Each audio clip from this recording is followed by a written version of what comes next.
ସେ ଯେଉଁ ମୁଚି ସବୁ ଚପଲ ତିଆରି କରନ୍ତି ସେ ତାକୁ ଦେଖିଥିଲେ ଜାଣିଥିଲେ ଏତେ ବଡ଼ ଓକିଲ ସିଏ କିନ୍ତୁ ତାକୁ ସେ ଜାଣିଥିଲେ ସେ ସାଙ୍ଗେ ସାଙ୍ଗେ ଠାକୁରଙ୍କ ଚପଲ ଆଣିଲେ ତାକୁ ମରାମତି କରିଦେଲେ 2 ଘଣ୍ଟା ପରେ ଠାକୁରଙ୍କୁ ନେଇ ଉପହାର କରିଲେ ଠାକୁର ଆପଣ ଆଜି ଦିନକ ବ୍ୟବହାର କରିଥାନ୍ତୁ କାଲିକି ଆଣିକିରି ଆମେ ଯୋରାକୁ ଠାକୁର କେତେ ଖୁସି ହେଇନଥିଲେ। ସେବା ନୈପୁଣ୍ୟ ମାନେ ଯାହା କହନ୍ତି ମନ ଭାବ ଜାଣିକିରି ସେବା କରିବା ତଦ୍ଗତ ଚିତ୍ତ ହେଇକିରି ସେବା କରିବା ଆଉ ଏମିତି ଆମେ ଫୁଲ ବୁଲେଇ ଦେଲୁ ଆଳତି ବୁଲେଇ ଦେଲୁ ସେବା କୁହାଯାଏ ନା ଏ ସେବାର ଗଣ୍ୟ ନୁହେଁ ଲୋକ ଦେଖାଣିଆ କଥା ସବୁ କିନ୍ତୁ ଠାକୁରଙ୍କୁ ସେବା କରିବାକୁ କହିଲେ ତଦ୍ଗତ ଚିତ୍ତ ହେବାକୁ ପଡ଼ିବ। ଠାକୁର କ'ଣ ଚାହୁଁଛନ୍ତି? ଚିଦାନନ୍ଦ ମହାରାଜ ଶୀତ ଦିନ ରାତିରେ ଗ୍ଲାସ ପାଣି ନେଇ ପହଞ୍ଚିଲେ ଠାକୁର ଆପଣଙ୍କୁ ଶୋଷ ହେଉଛି ସେ କେମିତି ଜାଣେ ତାଙ୍କୁ ଶୋଷ ହେଉଛି?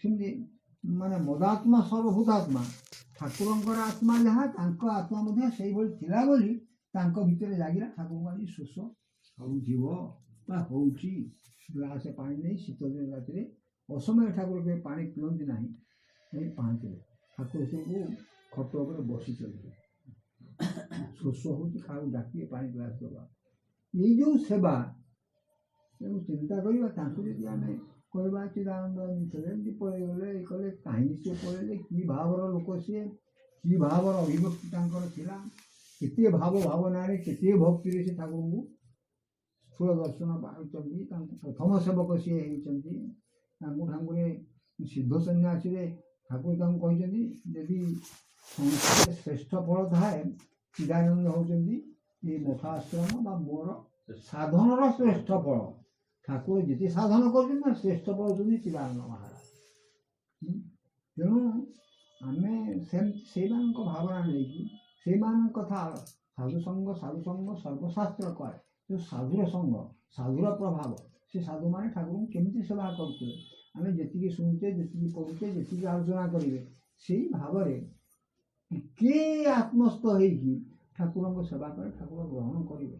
ସେ ଆମ ଗତି ଜାଣିଛନ୍ତି ଆମ ଦେହ ମନ ପ୍ରାଣର ଅବସ୍ଥା କ'ଣ ସେ ସର୍ବନ୍ତରୀ ଜାଣି ସବୁ ବୁଝୁଛନ୍ତି ସବୁ ଦେଖୁଛନ୍ତି ସବୁ ଜାଣୁଛନ୍ତି ଆମ ଦ୍ୱାରା ଯେତିକି କରିବା କଥା ସେ କରୁଛନ୍ତି ସିଏ କରେଇ ନେଉଛନ୍ତି ଆମର ତ ପୁଣି କର୍ତ୍ତବ୍ୟ ଅଛି ଆମେ କହୁଛୁ ସରକାରଙ୍କଠୁ ଏହା ପାଇବା ଆମର ହକଦାର ଆମେ ଏହା ପାଇବୁ କିନ୍ତୁ ଆମର ମଧ୍ୟ ତ ଡ୍ୟୁଟି ଅଛି ଆମେ କ'ଣ ଜଗତ ହିତ ପାଇଁ କାର୍ଯ୍ୟ କରିବୁ ଭାରତ ପାଇଁ କାମ କରିବୁ ଓଡ଼ିଶା ପାଇଁ କାମ କରିବୁ ଆମ ଗାଁ ପାଇଁ କ'ଣ କାମ କରିବୁ ଆମର ଗୋଟେ ଦାୟିତ୍ୱ ଅଛି।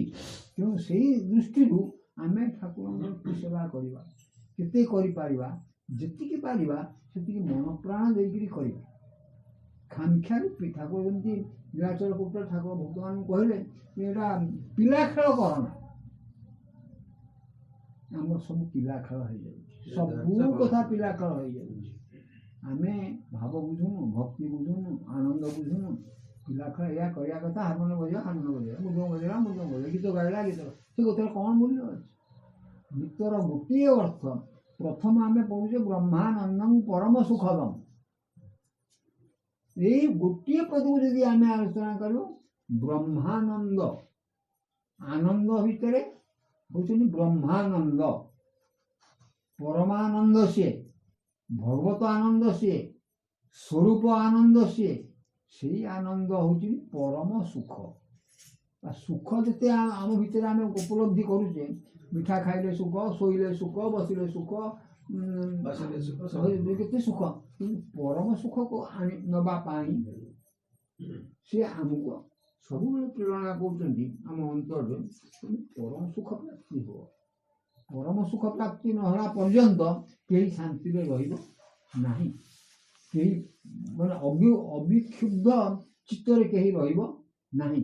ଯେତେବେଳେ ପରମ ଶାନ୍ତି ଆସିଯିବ ଶାନ୍ତି କ'ଣ ସେ ଭଗବାନ ଶାନ୍ତି କ'ଣ ସେ ଈଶ୍ୱର ଯେମିତି ବ୍ରହ୍ମ ଈଶ୍ୱର ଭଗବାନ ଈଶ୍ୱର ଆନନ୍ଦ ଈଶ୍ୱର ସର୍ବଂ ଖଲ୍ବିଦଂ ସବୁ ଈଶ୍ୱର ଯେତେବେଳେ ସବୁଠି ଇଷ୍ଟ ଦର୍ଶନ ହେବ ଜहाँ ଜहाँ ନେତ୍ର ପଡ଼େ ଉहाँ ଉहाँ କୃଷ୍ଣ ସ୍ମୁରେ ଯେତେବେଳେ ରାଧାଙ୍କର ଏହି ଭାବ ହେଇଗଲା ସେ ପରମ ସୁଖଦ ପରମ ବ୍ରହ୍ମ ବା ବ୍ରହ୍ମାନନ୍ଦରେ ସେ ଲାଗିଗଲେ ପ୍ରତି ଅଣୁପରମାଣୁ ତାଙ୍କର କୃଷ୍ଣମୟ ହେଇଗଲା। ସେଇଭଳି ଆମେ ଠାକୁରଙ୍କ ଆମର ତ ସବୁ ସମୟ ହେଉନି ଯେତିକି ସମୟ ଠାକୁରଙ୍କ ପାଖରେ ବସୁଛେ ଠାକୁରଙ୍କ ସେବା କରୁଛେ ଠାକୁରଙ୍କ ପ୍ରସଙ୍ଗ କରୁଛେ ଠାକୁର କଥା କହୁଛେ ସେଇ ସମୟଟା ଅନ୍ତତଃ ଠାକୁର ଭାବରେ ଆମେ ଯଦି ନିମଗ୍ନ ରହିପାରିବା ବା ତାଙ୍କୁ ଭାବି ଭାବି ମୋତେ ଠାକୁର ଆମେ ହେଇପାରିବା, ତାହେଲେ ସେ ଶକ୍ତି ସେ ଭାବ ଆମ ଭିତରେ ସଞ୍ଚାରିତ ହେବ, ଆମେ ଠାକୁରଙ୍କର ନିଜ ଲୋକ ହେଇଯିବ। ନିଜ ଲୋକ ହେବା କଥା କମ୍ କଥା ନୁହଁ, ତାଙ୍କର ନିଜ ଲୋକ ହେବା ବା ଅନ୍ତରଙ୍ଗ ହେବା ଏଇଟା ସହଜ କଥା ନୁହେଁ।